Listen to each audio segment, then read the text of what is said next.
Wawancara ini adalah bentuk kejenuhan terhadap kepemimpinan.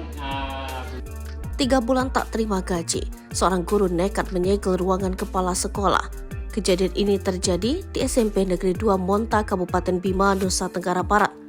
Aksi penyegelan ini viral usai diunggah ke media sosial.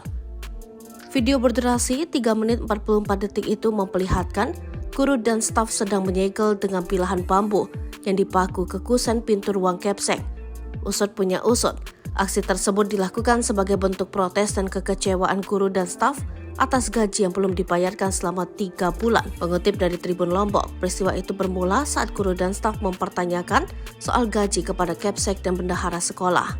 Namun, mereka tidak mendapatkan jawaban kepastian gaji yang belum dibayarkan. Hal tersebut diungkapkan oleh Herman, seorang guru honorer SMP Negeri 2 Monta. Gaji belum dibayar 3 bulan terhitung Oktober, November, dan Desember, keluh Herman. Ia melanjutkan, para guru dan pegawai sudah melayangkan protes melalui grup WhatsApp tetapi tidak mendapatkan titik terang.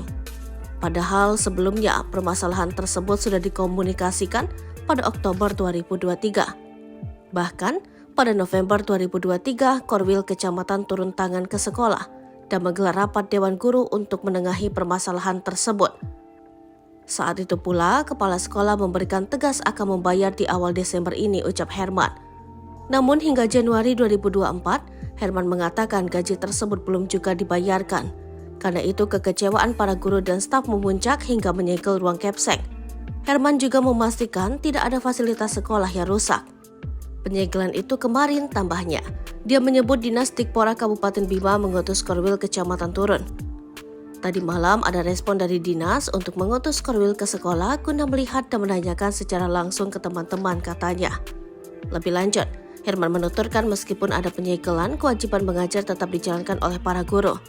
Herman mengaku prihatin dengan kondisi para guru dan staf lainnya yang jarak tempuhnya cukup jauh dari rumah ke sekolah. Untuk biaya transportasi, sejumlah guru dan staf harus merogoh kocek sendiri.